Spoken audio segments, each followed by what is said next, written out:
نماز کے فائدے. نماز آنکھوں کی ٹھنڈک ہے.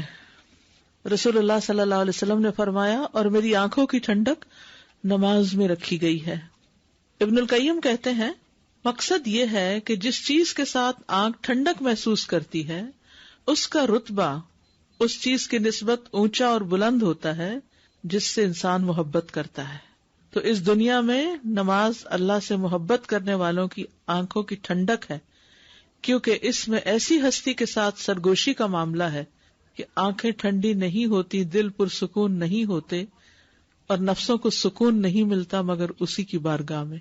یعنی جب تک نماز نہ پڑھ لیں چین نہیں آتا، سکون نہیں آتا، اور وہ اس کے ذکر سے ہی خوشحال ہوتے ہیں اور اس کے لیے عاجزی اور خشوع کرتے ہیں، اس کا قرب حاصل کرتے ہیں، خاص طور پر سجدے کی حالت میں. یہ وہ حالت ہے جس میں انسان اپنے رب کے سب سے زیادہ قریب ہوتا ہے. غافل کی اس ٹھنڈک سے محرومی. پھر وہ کہتے ہیں کہ محبت کرنے والے کا سکون اور آنکھوں کی ٹھنڈک نماز میں ہے، اور جو غافل اور روگرداں ہے اسے اس بات سے کچھ حصہ نہیں ملتا، بلکہ اس کے لیے نماز مشکل اور گراں عمل ہے. جب وہ نماز میں کھڑا ہوتا ہے تو گویا وہ انگاروں پر لوٹ پوٹ رہے ہوتا ہے. استغفر اللہ. غافل نماز میں کیسا ہوتا ہے؟ گویا وہ انگاروں پہ کھڑا ہو، یہاں تک کہ اس کی جان چھوٹ جائے، اور اسے زیادہ اچھی نماز وہ لگتی ہے جو جلدی اور تیز پڑھی جائے، کیونکہ اس کی آنکھیں اس سے ٹھنڈی نہیں ہوتی اور نہ ہی دل کو اس نماز سے سکون حاصل ہوتا ہے. تو نمازی بھی دو طرح کے ہیں. اب ہمیں اپنا جائزہ لینا چاہیے کہ ہم کس میں آتے ہیں. کیا نماز ہماری بھی آنکھوں کی ٹھنڈک ہے یا نہیں؟ اور جب انسان کی آنکھ کسی چیز سے ٹھنڈی ہو اور اس کے دل کو اس سے سکون اور راحت ملے تو سب سے زیادہ مشکل چیز یہ ہے کہ وہ اس سے جدا ہو جائے. یعنی جس سے ملاقات کر کے آپ کی آنکھیں ٹھنڈی ہوں، جب وہ جانے لگتا ہے تو آپ کا دل کیسے ہوتا ہے؟ اداس ہوتا ہے. جب وہ چلا بھی جاتا ہے تو آپ اس کو مس کرتے ہیں. ایسے ہی ہوتا ہے نا. تو اب آپ سوچئے کہ جب ہم نماز سے محبت کریں گے تو ہمارا کیا دل چاہے گا کہ نماز لمبی ہو، اور جب ختم ہو جائے تو بس ختم ہو گئی. جیسے رمضان میں یہ کیفیت آتی ہے، تراویح ختم ہوتی ہے تو ہم کہتے ہیں بس ختم ہو گئی. یا حرم میں جاتے ہیں تو وہاں نماز ہوتی ہے تو کیا کہتے ہیں، تھوڑی سی قاری صاحب اور لمبی قرات کرتے تو کتنا مزہ آتا ہے. بس اتنی سی نماز. وہاں دل چاہتا ہے کہ لمبی، کیونکہ اس وقت ہم سب کچھ چھوڑ کے ایک خاص کیفیت میں ہوتے ہیں. اور رمضان میں بھی شیطان چونکہ قید ہوتا ہے تو ہم اپنے اون پر ہوتے ہیں، تو اس وقت بھی نمازیں ہماری ترجیحات میں آ جاتی ہیں. اور تکلف کرنے والا ایسا دل جو اللہ کی محبت سے اور آخرت کی محبت سے فارغ ہو اور جو دنیا کی محبت میں مبتلا ہو، اس کے لیے سب سے زیادہ مشکل کام نماز ہے، اور اسے سب سے زیادہ ناپسند نماز کا لمبا ہونا ہے. حالانکہ وہ فارغ ہوتا ہے، صحت مند ہوتا ہے، اور اسے کوئی کام بھی نہیں ہوتا، پھر بھی وہ نماز نہیں پڑھتا. نبی صلی اللہ علیہ وسلم کیا فرماتے تھے؟ یا بلال اقم الصلاۃ ارحنا بہا. اے بلال نماز قائم کرو، اقامت کہو، ہمیں اس سے راحت پہنچاؤ، ہمیں سکون پہنچاؤ. یعنی ہم دنیا کی تکلیف، تھکاوٹ، تنگی اور مشقت میں مبتلا تھے، یہاں تک کہ ہم نماز میں مصروف ہو جائیں. پھر نماز کا فائدہ کیا ہے کہ اس سے کامیابی ملتی ہے. قد افلح المؤمنون الذین هم فی صلاتهم خاشعون. یقیناً کامیاب ہو گئے وہ مومن جو اپنی نمازوں میں خشوع کرنے والے ہیں. رحمت ملتی ہے. وَأَقِيمُوا الصَّلَاةَ وَآتُوا الزَّكَاةَ وَأَطِيعُوا الرَّسُولَ لَعَلَّكُمْ تُرْحَمُونَ. نماز قائم کرو، زکوٰۃ ادا کرو، اور رسول کا حکم مانو تاکہ تم رحم کیے جاؤ. نبی صلی اللہ علیہ وسلم نے فرمایا جب تم میں سے کوئی آدمی نماز کے لیے کھڑا ہوتا ہے تو رحمت اس کی طرف متوجہ ہوتی ہے، یعنی اللہ کی رحمت آتی ہے اس کی طرف. رزق ملنا. وَأْمُرْ أَهْلَكَ بِالصَّلَاةِ وَاسْتَبِرْ عَلَيْهَا لَا نَسْأَلُكَ رِزْقًا نَحْنُ نَرْزُقُكَ. اور اپنے گھر والوں کو نماز کا حکم دیجیے اور اس پہ خوب پابندی رکھیے. ہم آپ سے کسی رزق کا مطالبہ نہیں کرتے، ہم ہی آپ کو رزق دیں گے. خود بھی نماز ادا کریں، گھر والوں کو بھی نماز کی وصیت کریں. اللہ آپ کے رزق کی اور آپ کے خاندان کی حفاظت کی ضمانت دے گا. فقر دور کرنا. نبی صلی اللہ علیہ وسلم نے فرمایا، اللہ تعالیٰ فرماتے ہیں اے ابن آدم تم اپنے آپ کو میری عبادت کے لیے فارغ کر لو، میں تمہارے دل کو بے نیازی سے بھر دوں گا اور تمہارا فقر دور کر دوں گا. فقر کیا ہوتا ہے؟ محتاجی، ضرورت مند ہونا. سبحان اللہ. اے ابن آدم تم اپنے آپ کو میری عبادت کے لیے فارغ کر دو، میں تمہارے دل کو بے نیازی سے بھر دوں گا. دنیا کا لالچ اور حرص ختم ہو جائے گا، اور تمہارا فقر بھی دور کر دوں گا، تمہاری ساری ضروریات پوری کر دوں گا. لیکن اگر تم ایسا نہیں کرو گے تو میں تمہارے دونوں ہاتھ کاموں میں مشغول کر دوں گا اور تمہارا فقر دور نہیں کروں گا. نماز کا ایک اور فائدہ کیا ہے؟ فرشتوں کی دعائیں ملتی ہیں. رسول اللہ صلی اللہ علیہ وسلم نے فرمایا، جب کوئی شخص نماز کے بعد اپنی جائے نماز پر بیٹھا رہتا ہے تو فرشتے اس پر صلاۃ پڑھتے رہتے ہیں. اور فرشتوں کی صلاۃ کیا ہے؟ اللہم اغفر لہ، اللہم ارحمہ، اے اللہ اسے معاف کر دے، اے اللہ اس پہ رحم فرما. اور اگر وہ بیٹھ کر اگلی نماز کا انتظار کرتا ہے تو بھی فرشتے اس پہ صلاۃ پڑھتے ہیں، اور ان کی صلاۃ یہی ہے، اللہم اغفر لہ، اللہم ارحمہ. ایک نماز کے بعد دوسری کا انتظار عموماً کہاں کیا جاتا ہے؟ جب عمرہ یا حج کے لیے جاتے ہیں نا، تو وہاں ایک نماز پڑھ کے پھر لوگ بیٹھ جاتے ہیں وہیں پر، تھوڑا بہت کچھ کھا لیا، تھوڑا اگر نفل کا ٹائم بیچ میں ہوا تو نفل پڑھ لیے جیسے مغرب کے بعد، اور پھر اس کے بعد قرآن پڑھنے لگتے ہیں، پھر اگلی نماز کا وقت ہو جاتا ہے.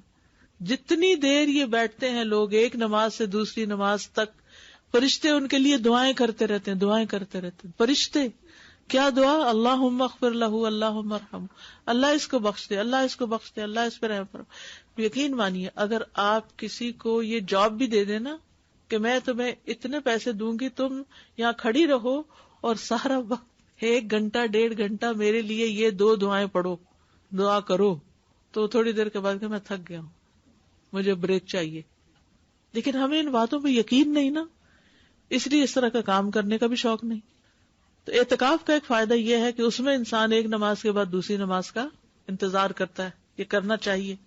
ایک تو وہ اعتکاف ہوتا ہے نا جو رمضان میں ہوتا ہے، اور ایک آپ یہ بھی کر سکتے ہیں جیسے اب سردیوں میں دن چھوٹے آ رہے ہیں، جمعے کے دن آخری وقت میں دعائیں قبول ہوتی ہیں، عصر کا وقت جو ہے عصر کے بعد سے لے کے مغرب تک کے وقت میں قبولیت کی گھڑی ہوتی ہے، تو آپ اس وقت بھی اعتکاف کی نیت کر سکتے ہیں. گھر والوں کو بتا سکتے ہیں کہ میں عصر سے مغرب کے بیچ میں نہیں ملوں گی، کوئی فون نہیں، کوئی کال نہیں، کچھ نہیں، اور اس وقت کچھ حصہ عبادت یعنی تلاوت وغیرہ، کچھ حصہ اذکار اور کچھ حصہ دعائیں.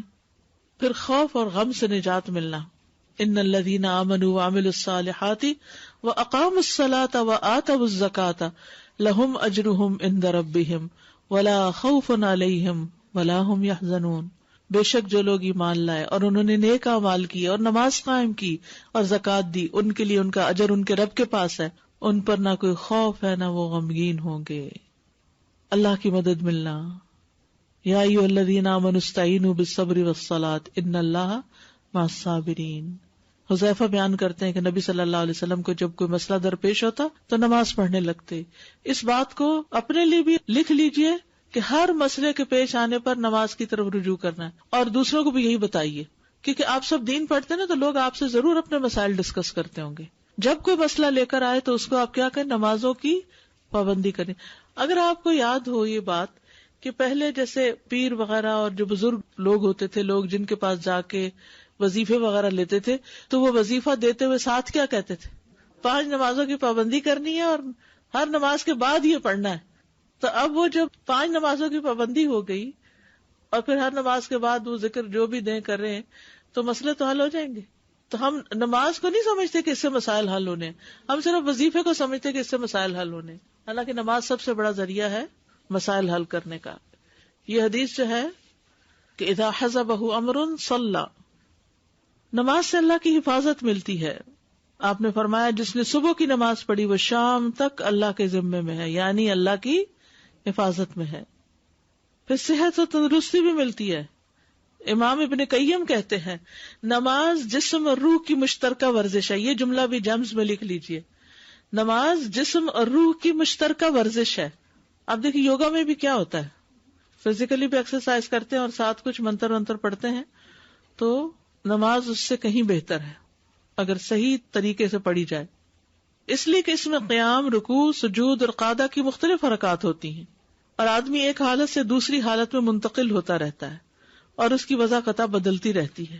نماز میں جسم کے اکثر جوڑ متحرک رہتے ہیں، اسی لیے 2 رکعت اشراق جو ہے وہ دہا کی نماز جو ہے 360 جوڑوں کا صدقہ، کیونکہ سارے جوڑ ہل جاتے ہیں ایک دفعہ جب آپ نماز ادا کرتے ہیں. اس کے ساتھ ساتھ اکثر باطنی اعضاء جیسے معدہ، آنتیں، آلات تنفس اور غذا بھی ورزش کر رہے ہوتے ہیں، یعنی جو پیٹ میں غذا ہوتی. یعنی جب آپ نماز پڑھتے ہیں تو صرف یہ نہیں ہوتا کہ آپ کے جوڑ ہی ہل رہے ہیں، بلکہ اندر کے حصے جو ویسے نہیں حرکت کرتے. اب مثلاً آپ جب رکوع کرتے ہیں اور رکوع کے بعد سجدہ کرتے ہیں تو یوں لگتا ہے نا ہر چیز الٹ گئی، اور اگر آپ لمبا سجدہ کریں تو اور بھی زیادہ ورزش ہو جائے گی. لیکن ورزش کے لیے نماز نہیں پڑھنی نا. یہ تو امام ابن القیم ایک بات سمجھا رہے ہیں، چونکہ فائدوں کی بات ہو رہی ہے نا، نماز کے فائدے. اور اس بات میں کوئی شک نہیں کہ نماز فی نفس ہی حفظان صحت کا باعث ہے، کیونکہ طہارت بھی ہے اس میں، اور صحت ایمان کی حفاظت اور دنیا اور آخرت کی سعادت کے علاوہ اس کی ادائیگی سے انسانی جسم کے فضلات ردیہ میں ٹاکسنز میں کمی آتی ہے، اور یہ چیز بدن کے لیے مفید ترین ہے. اسی طرح تہجد کی نماز حفظ صحت کے اسباب میں سے سب سے زیادہ نفع بخش ہے، یعنی ارلی رائزنگ جو ہے، اور کئی ایک دیرپا بیماریوں کو بہت زیادہ روکنے والی ہے، جسم، روح اور دل کے لیے بہت زیادہ نشاط دینے والی ہوتی. یعنی اس وقت جو اٹھتا ہے آپ دیکھیں کہ وہ اٹھنے میں ہی ایک عجب خوشی ہوتی ہے، ایک سینس آف اچیومنٹ ہوتی ہے کہ میں نے اپنے نفس پہ قابو پا لیا اور میں اذان فجر سے پہلے اٹھ گیا. اور ہر طرف ایک خاموشی ہوتی ہے، تو نماز میں بھی ایک اور ہی طرح کا لطف آتا ہے، حشاش بشاش اور خوش مزاجی حاصل ہوتی ہے. جب ایک انسان صبح کے وقت اٹھتا ہے، اللہ کا ذکر کرتا ہے، تو شیطان نے جو 3 گریں لگائی ہوتی ہیں سوتے وقت وہ کھل جاتی ہیں. جب اٹھ کے ذکر کرتا ہے تو ایک کھل جاتی ہے، جب وضو کرتا ہے تو دوسری، اور جب نماز پڑھتا ہے تو ساری گریں کھل جاتی ہیں. پھر وہ صبح کو حشاش بشاش خوش مزاج اٹھتا ہے، ورنہ اس کی صبح نفس کی خباثت اور سستی کے ساتھ ہوتی ہے. اور یہ آپ نے محسوس کیا ہوگا کہ جب آپ اٹھتے ہیں تھکے تھکے سے اٹھتے ہیں، لیکن جو ہی آپ اللہ کا جب ذکر کرتے ہیں اور اچھے سے وضو اور طہارت کا اہتمام کرتے ہیں اور پھر نماز پڑھتے ہیں اور ذکر کرتے ہیں، تو اس کے بعد آپ کی کیفیت وہ نہیں ہوتی جو سو کر اٹھتے وقت ہوتی ہے. اور جن دنوں نماز نہ پڑھنی ہو تو یہ کیفیت بڑی دیر سے جاتی. بیماری سے شفا. ابن القیم کہتے ہیں کہ اللہ کا ذکر کرنا، اس کی طرف متوجہ ہونا، اس کی طرف رجوع کرنا اور مدد کے لیے نماز کی طرف لپکنا. بس ایسا کرنے سے کتنے ہی ایسے علیل ہیں، بیمار ہیں، جنہیں شفا دی گئی، اور کتنے ہی ایسے بیمار ہیں جنہیں عافیت دے دی گئی. برائی اور بے حیائی سے حفاظت.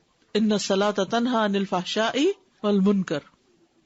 پھر آپ دیکھیے، کہتے ہیں آپ ذرا غور سے دیکھیں کہ اللہ نے نماز کو کیسا بنایا کہ وہ ہمارے اخلاق کو مزین کرتی ہے. نماز صرف حرکات، سکنات اور الفاظ کا نام نہیں، بلکہ یہ ہمارے کردار کو مہذب بناتی. ٹھیک ہے. امام ابن تیمیہ کہتے ہیں کہ نماز کو اگر اسی طرح ادا کیا جائے جیسے حکم دیا گیا تو یہ نماز اسے برائی اور بے حیائی سے روک دیتی ہے، اور جب وہ اسے نہ روکے تو اس بات کی دلیل ہے کہ وہ نماز کے حق کو ضائع کر رہا ہے، اور اس کی نماز ہی ٹھیک نہیں.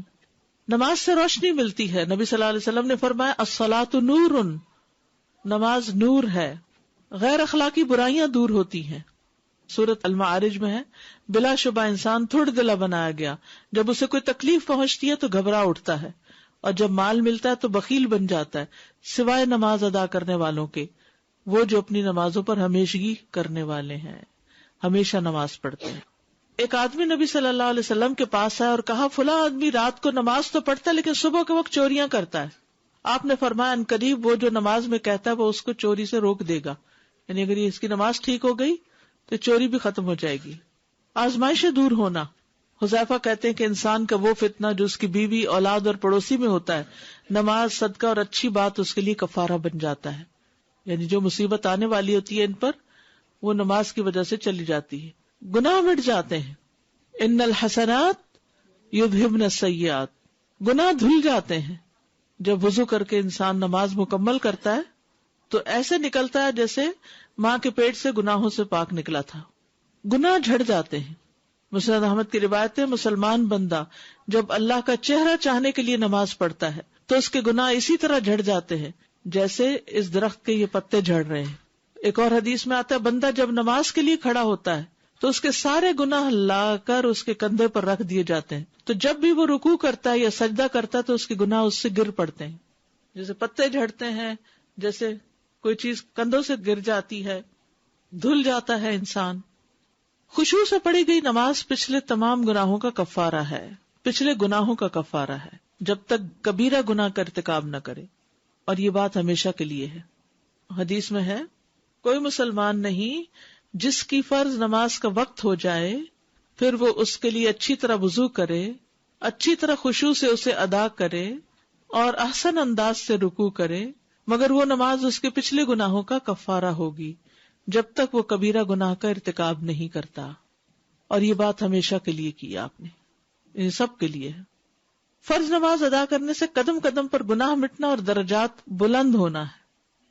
نماز کی طرف آنے والے کے قدموں کے نشان لکھے جاتے ہیں، جو مسجد میں خاص طور پر آتا ہے. ان قدموں کے نشان پر ثواب کی امید ہے. آپ کو وہ حدیث یاد ہوگی نا کہ جب بنو سلمہ جو تھے انہوں نے مسجد کے قریب منتقل ہونے کا سوچا تو آپ نے فرمایا نہیں، جہاں رہتے ہو وہیں رہو، تمہارے قدموں کے نشان لکھے جاتے ہیں. نماز کا انتظار کرنے والے کو نماز کا اجر ملتا ہے، یہ بھی اس کا فائدہ ہے. یہ پیچھے بھی بات گزر چکی. نماز پڑھنا کامیاب تجارت ہے. بے شک جو لوگ اللہ کی کتاب کی تلاوت کرتے ہیں اور انہوں نے نماز قائم کی اور جو کچھ ہم نے انہیں دیا اس میں سے انہوں نے پوشیدہ اور ظاہر خرچ کیا، وہ ایسی تجارت کی امید رکھتے ہیں جو کبھی برباد نہ ہوگی. تجارت، لیکن ہم اس تجارت کو تجارت نہیں سمجھتے. کس کو تجارت سمجھتے ہیں؟ اس کے مقابلے میں کس چیز کو ترجیح دیتے ہیں؟ شاپ میں کھڑے ہونے کو تو تجارت سمجھتے ہیں، لیکن مسجد میں قیام کرنے کو تجارت نہیں سمجھتے. دنیا کی تجارت تو ہمارے ساتھ ہی ختم ہو جائے گی جو ہمارے حصے کی ہے، لیکن مسجد میں کی جانے والی تجارت جو اللہ کے ساتھ کی جا رہی ہے وہ ایسی تجارت ہے جو کبھی بھی نقصان نہیں اٹھائے گی. لوگ جو علم میں پختہ ہیں اور جو مومن ہیں وہ اس پر ایمان لاتے ہیں جو تیری طرف نازل کیا گیا اور جو تجھ سے پہلے نازل کیا گیا، اور جو نماز ادا کرنے والے ہیں اور جو زکوٰۃ دینے والے اور اللہ اور یوم آخرت پر ایمان لانے والے ہیں، یہ لوگ ہیں جنہیں ہم عنقریب بہت بڑا اجر عطا کریں گے. اس میں علم کی پختگی کی بات کیوں کی گئی؟ نماز کی اہمیت کا علم اگر انسان کے اندر راسخ ہوگا تو پھر عمل میں کوتاہی نہیں ہوگی یا کم ہوگی. یعنی علم سے ایمان بڑھتا ہے، ایمان سے عمل درست ہوتا ہے. سب سے پہلے علم کی بات کی گئی، پھر ایمان کی بات کی گئی، پھر اقامت صلاۃ کی بات کی گئی اور زکوٰۃ کی، پھر اللہ اور آخرت پر ایمان کی. ایسے لوگوں کے لیے اجر عظیم ہے. اجر عظیم کے مستحق کون ہے یہاں؟ آپ دیکھیے، راسخون فی العلم. علم میں رسوخ کیسے آتا ہے؟ علم راسخ کیسے ہوتا ہے؟ راسخ کا مطلب ہوتا ہے کسی چیز کا گڑ جانا، ایسے گڑ جانا کہ وہ ہل کے نہ دے. یہ کیسے ہوتا ہے؟ ایک وہ علم ہوتا ہے جو اپنے ماں باپ سے سن کے باتیں آپ کو پتا ہوتی. ان میں سے کئی باتیں آپ نے پہلے بھی سنی ہوئی ہوں گی جو اس وقت آپ حدیث یا آیات پڑھ رہے ہیں، کیونکہ آپ لوگ قرآن پڑھے ہوئے ہیں تو یہ آیات آپ نے پہلے ہی پڑھی ہوئی ہیں. لیکن راسخ کیسے ہوتا ہے؟ جب اس کو آپ دوبارہ پڑھتے ہیں، پھر دوبارہ پڑھتے ہیں، پھر ان پہ غور کرتے ہیں، ان کو سمجھتے ہیں اور ان پر عمل شروع کر دیتے ہیں تو علم پختہ ہو جاتا ہے. اور جب علم حاصل کرتے ہیں تو ایمان بڑھنے لگتا ہے. اس وقت بیٹھ کر آپ کا جس طرح ایمان بڑھ رہا ہے وہ کچن میں کھڑے ہو کے ایسے نہیں بڑھتا. وہ بھی ایک ضرورت ہے، وہ بھی سب آپ کا کام ہے، اس سے منع نہیں کیا گیا. لیکن جب علم پختہ ہوتا ہے تو اس کے بعد جو کچھ بھی کیا جائے اس کا اپنا ہی لطف ہوتا ہے. راسخ جو ہے نا رسوخ سے، جیسے کیل گاڑتے ہیں نا تو پکا کیل کب گڑتا ہے؟ جب اس کو بار بار ہیمر کریں. یس، ان چیزوں کو بار بار پڑھیں، سارے کام کاج چھوڑ کے پڑھیں. آپ یہ بھی کر سکتے تھے، اچھا ٹھیک ہے گھر میں سن لیں گے، صرف سننا اور بات ہے، سننا اور دیکھنا اور بات ہے، استاد سے سننا اور بات ہے، کلاس میں بیٹھ کے سننا اور بات ہے، سب کام چھوڑ چھاڑ کے بیٹھنا اور بات ہے. ایک کے بعد ایک ہیمر ہے جس سے علم پختہ ہوتا. اور پھر گروپ میں بیٹھنا اور بات ہے، پھر اسائنمنٹ لکھنا، ہوم ورک کرنا. یہ سارے سٹیپس ہیں کس کے لیے؟ علم کو پکا کرنے کے لیے. تو جو علم پکا کرے اولئک سنؤتیہم اجرا عظیما، اس میں اجر عظیم ہے. قل هل يستوي الذين يعلمون والذين لا يعلمون، کیا وہ جو علم رکھتے اور وہ جو علم نہیں رکھتے برابر ہو سکتے؟ برابر نہیں ہوتے. انما يتذکر اولو الالباب، عقل والے ہی نصیحت پکڑتے ہیں، انہی کو اس کی قدر ہے. نہ سمجھو کہ اس علم کی قدر نہیں ہے.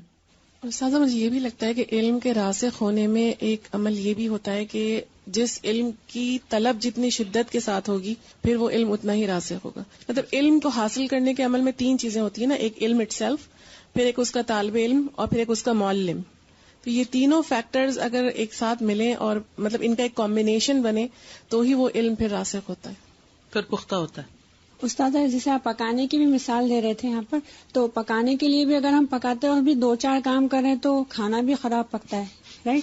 تو اسی طرح اگر ہم چلتے پھرتے خالی اگر علم حاصل کریں گے تو علم بھی کچا پکا ہی ہوگا، وہ کوئی اندر نہیں جائے گا، مطلب راسخ نہیں ہوگا، اس کے لیے بھی تو وقت نکالنا پڑے گا. بالکل. استاذہ میں یہ بھی سوچ رہی تھی کہ جب فرسٹ ٹائم ہم یہ قرآن پڑھتے ہیں تو اس وقت تو صرف ہماری آنکھوں سے آنسو ہی بہ رہے ہوتے ہیں کہ ہم کہاں کھڑے ہیں. پھر اس کے بعد جب سیکنڈ ٹائم پڑھتے ہیں تب پتہ چلتا ہے اچھا یہ چیز ہم نے یہاں پڑھی تھی، اس کو اب عمل میں بھی تو ڈھالنا ہے، کہیں ہماری وہی مثال شروع والی نہ ہو جائے. بالکل. تو پھر آہستہ آہستہ اس کے بعد عمل میں ڈھلنا شروع ہوتا ہے، پھر دوسروں کو بتاتے ہیں، تو دیٹ از آلسو راسخ. بالکل.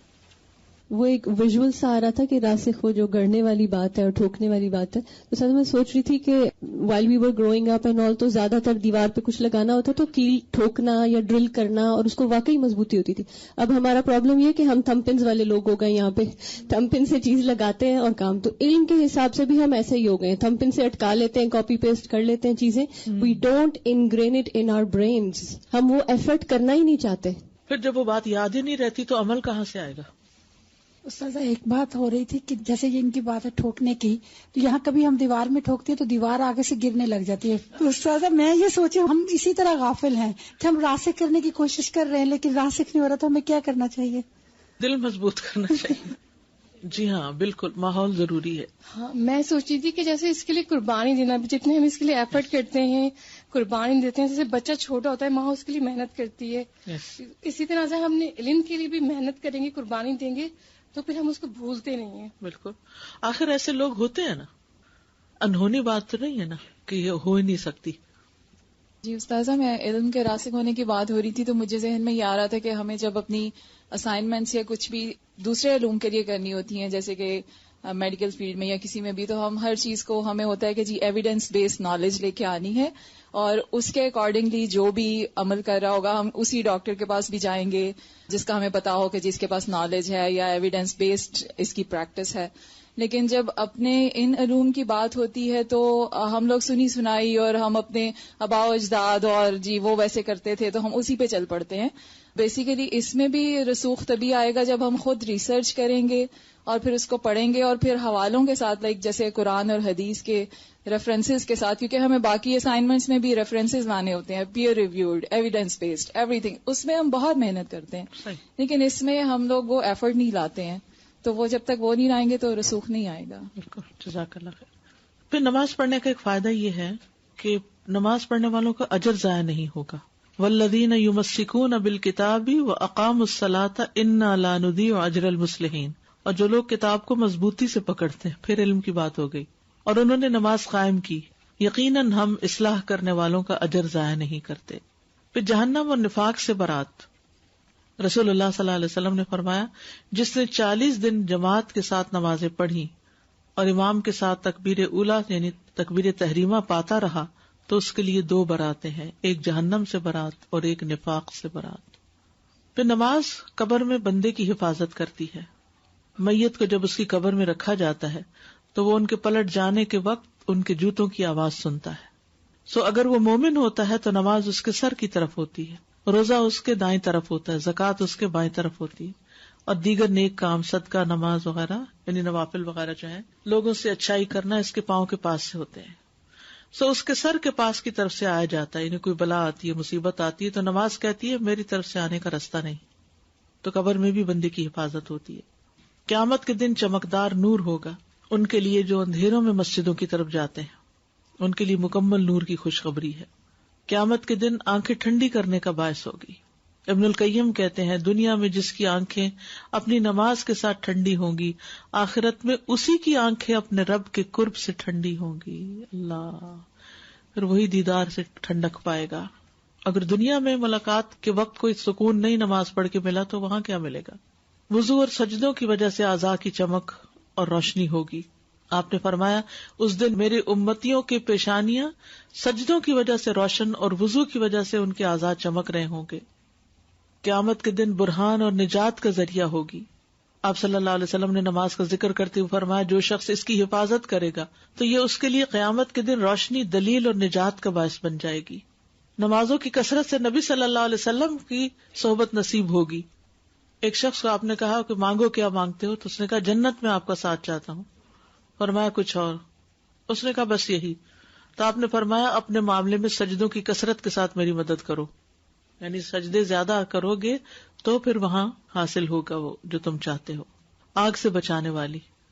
رسول اللہ صلی اللہ علیہ وسلم نے فرمایا وہ آدمی ہرگز دوزخ میں نہیں جائے گا جس نے سورج نکلنے سے پہلے اور سورج غروب ہونے سے پہلے نماز پڑھی، یعنی فجر اور عصر کی، ان کی پابندی کی. فجر کے وقت لوگ کام پہ جا رہے ہوتے ہیں تو رہ جاتی ہے، اور عصر کے وقت واپس آ رہے ہوتے ہیں تو رہ جاتی ہے. پھر سجدے کے نشانات پر آگ حرام ہے. رسول اللہ صلی اللہ علیہ وسلم نے فرمایا قیامت کے دن جب اللہ بعض دوزخیوں پر رحمت کرنے کا ارادہ فرمائے گا تو اللہ تعالیٰ فرشتوں کو حکم دے گا کہ وہ دوزخ سے ایسے لوگوں کو باہر نکال لائیں جو اللہ کی عبادت کرتے تھے. یعنی عبادت کے ساتھ جو اور غلط کام کیے اس بنا پہ انہیں سزا مل رہی ہے، لیکن انہیں کہا جائے کہ نکال لیں. فرشتے انہیں سجدے کے نشانات سے پہچان کر دوزخ سے نکال لیں گے. اللہ نے آگ پر حرام کیا کہ وہ سجدے کے نشانوں کو کھائے، پس وہ انہیں آگ سے نکال لیں گے. جہنم کی آگ ابن آدم کے تمام حصوں کو کھا جائے گی سوائے سجدوں کے نشان کے. نمازی کو جنت میں داخل کرنا اللہ پر حق ہے. جو شخص اللہ اور اس کے رسول پر ایمان لائے، نماز قائم کرے، رمضان کے روزے رکھے تو اللہ پر حق ہے کہ وہ اسے جنت میں داخل کر دے. نماز کو ضائع نہ کرنے والے سے جنت کا وعدہ. رسول اللہ صلی اللہ علیہ وسلم نے فرمایا اللہ تبارک و تعالیٰ نے بندوں پر 5 نمازیں فرض کر دی ہیں. جو شخص انہیں اس طرح ادا کرے کہ ان میں سے کسی چیز کو ضائع نہ کرے اور نہ ان کا حق معمولی سمجھے تو اللہ تعالیٰ کا وعدہ ہے کہ اسے جنت میں داخل کرے گا. اور جو انہیں اس طرح ادا نہ کرے تو اللہ کا اس سے کوئی وعدہ نہیں، چاہے تو اسے سزا دے چاہے تو معاف کر دے. نماز کے رکوع اور سجود اور اوقات کا دھیان رکھنے والوں کے لیے جنت کا وعدہ ہے. نمازوں کی کثرت سے انسان شہادت کے درجے سے بھی آگے نکل جاتا ہے.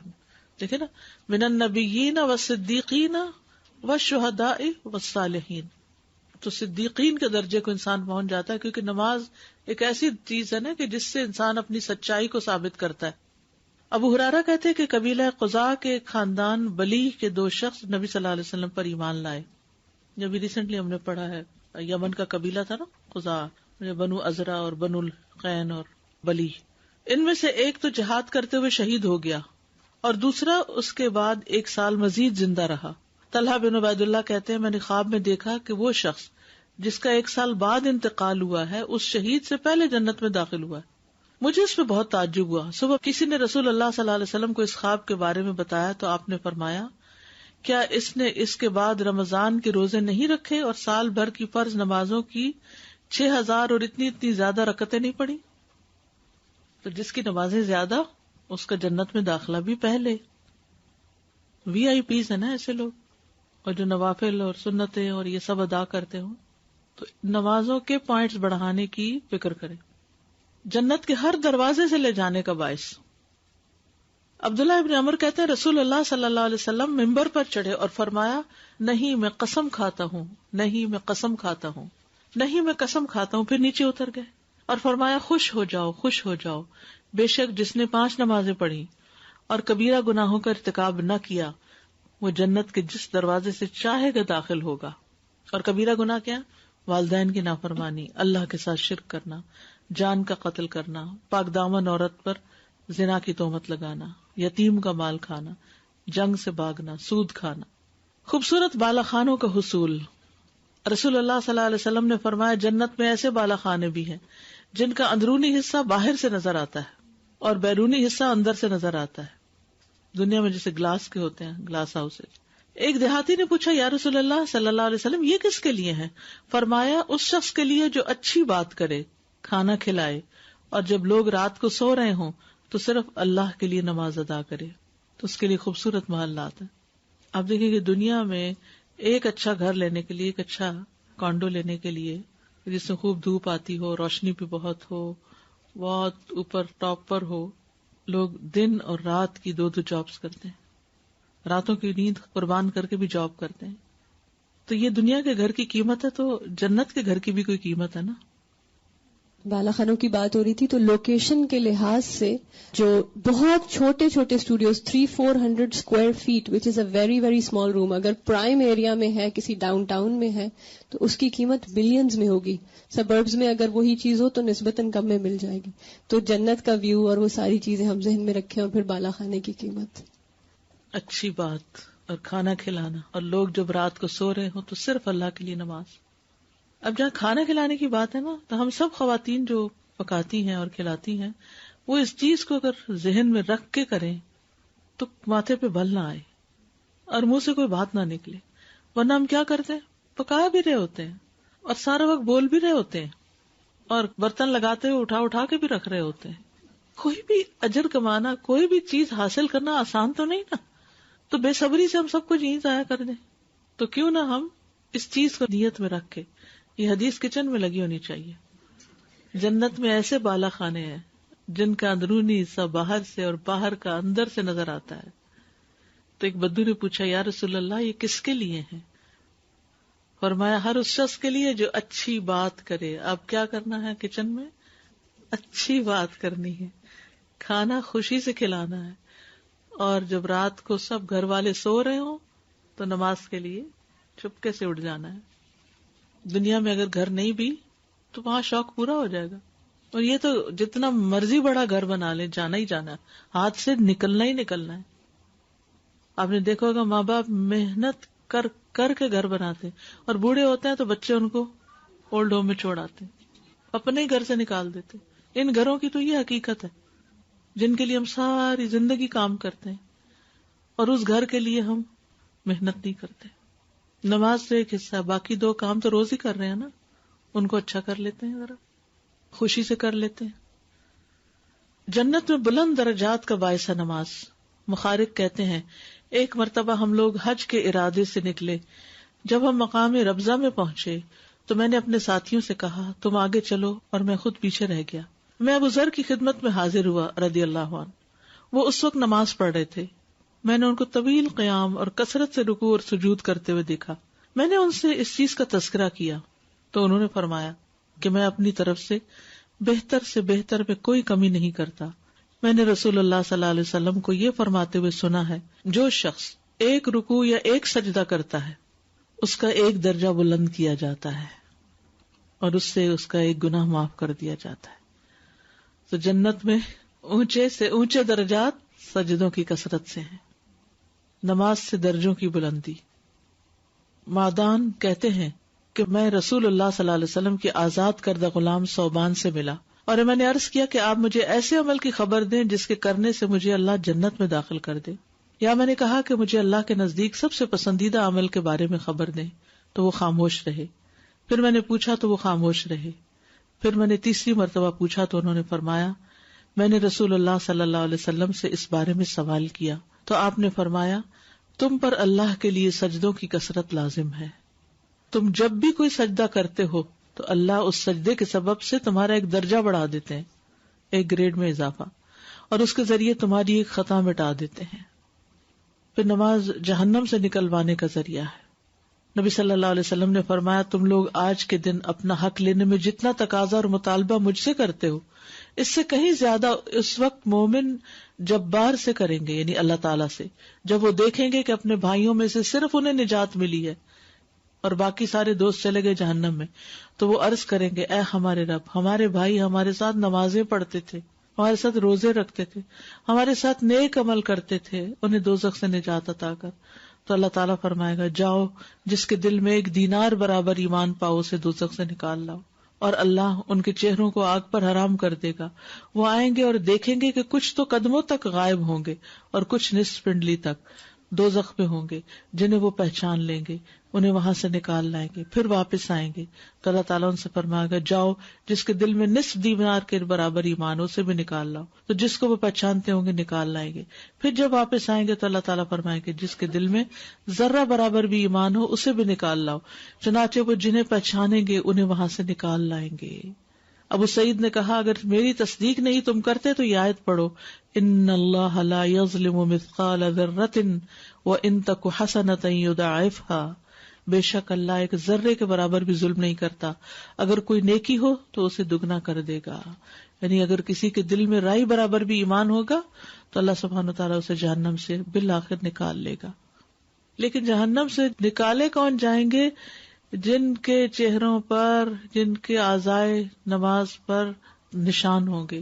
یعنی کہ دنیا میں نشان پڑے تو تبھی، لیکن وہ ان اعضاء کے چمکنے سے پہچانے جائیں گے کہ اچھا یہ نمازی لوگ ہی ہیں. تو یہ تھے نماز پڑھنے کے فائدے. آپ کو ان میں سے کون سا فائدہ بہت دل کو لگا؟ استاذہ ابھی یہ جو لاسٹ بات ابھی کی جو جہنم سے نکلوانے کا ذریعہ ہے، تو یہی مجھے ذہن میں آ رہا تھا کہ اچھے دوستوں کی کتنی اہمیت ہے کہ وہاں پہ بھی وہی کام آئیں گے کہ اگر جن کے ساتھ ہم نے مل کے قرآن پڑھا یا نماز پڑھی یا جو ہمیں اس حوالے سے جانیں گے کہ یہ تو ہمارے ساتھ نماز پڑھتے تھے، تو وہی دوست کام آئیں گے وہاں پہ بھی. یہ خوبصورت بالا خانوں کی جو بات کی گئی اس میں بڑا ہی مجھ کو اچھا لگا کہ اچھی بات، خوبصورت بالا خانہ کھلانا اور پھر تہجد پڑھنا، یہ تینوں چیزیں. اچھا بعض لوگ کہتے ہیں نا کہ اچھا وہاں بھی اپارٹمنٹس ہی ہوں گی. بالا خانے سے اپارٹمنٹ کا تصور آتا ہے نا. اگر آپ کو سمندر کے کنارے گھر ملے اور زمین پر فرسٹ فلور میں ملے تو کیسا لگے گا؟ سمندر کے کنارے گھر ہو لیکن گراؤنڈ فلور پہ ہے، ویو نہیں ہے. اور جنت میں نہریں ہوں گی تو ان کا ویو کہاں سے اچھا ہوگا پھر؟ تو بالا خانہ ملنے کا مطلب یہ نہیں کہ باقی جنت چھن جائے گی اور آپ کو اپارٹمنٹ میں بھیج دیا جائے گا، یہ نہیں. دنیا میں بھی کیا ہوتا ہے، ایک گھر یہاں ہے، ایک گھر وہاں ہے، کوئی گھر کسی طرح اچھا ہے اور کوئی گھر کسی طرح. اکثر لوگ ایسے ہیں کہ جو اپنے گھروں میں رہتے ہیں لیکن اپنی ہالیڈیز کے لیے انہوں نے سمندر کے کنارے اچھے ویو والے اپارٹمنٹس لے رکھے ہیں. کچھ دن سمندر کا نظارہ کرتے رہے، سورج کے چڑھنے اترنے کے نظارے دیکھیں. دنیا میں تو یہ کانسیپٹ بڑی جلدی سمجھ میں آتا ہے، لیکن آخرت میں بس ہمارا ذہن ایک دم بس تنگ ہو جاتا ہے. یعنی وہاں جنت جس کی وسعت زمین و آسمان کے برابر ہے وہ تو ہے ہی، لیکن اس میں اوپر تک بھی ہوں گے آپ کے رہنے کی جگہ، ٹاپ پر بھی. مجھے یہ اچھا لگا کہ نمازوں کی کثرت سے ہم حضرت محمد صلی اللہ علیہ وسلم کا دیدار کر سکیں گے. جی یہ بات بہت اچھی لگی کہ فرشتے ہمارے لیے دعائیں کرتے ہیں ہماری مغفرت کی، اگر ہم نماز کے بعد ذکر کریں یا دوسری نماز کا انتظار کریں. بالکل، کیونکہ بہت سے لوگ نماز کے فوراً بعد اٹھنے کی کرتے ہیں. دوسرا سلام ہارڈلی پورا ہوتا ہے کہ بس جانماز جاڑنے لگتے ہیں. مجھے جو آج نئی بات میں علم میں آئی وہ یہ کہ جمعے کے دن اگر ہم عصر سے لے کے مغرب تک ایک اعتکاف ہم کر سکتے ہیں آسانی کے ساتھ اگر ہم چاہیں تو، کیونکہ اس سے پہلے مجھے یہ تھا کہ جمعے کی نماز سے لے کے عصر تک آپ دعائیں کریں وہی وقت قبولیت کا ہوتا ہے. نمازی جنت کے ہر دروازے سے جائے گا. پہلے تو یہ سنا ہوا تھا، پڑھا بھی تھا کہ روزہ رکھنے والا جنت کے جس دروازے سے جائے وہ الریان ہے. اوکے، وہ الریان ہے. جی اکرام ہے نا اس عمل کا.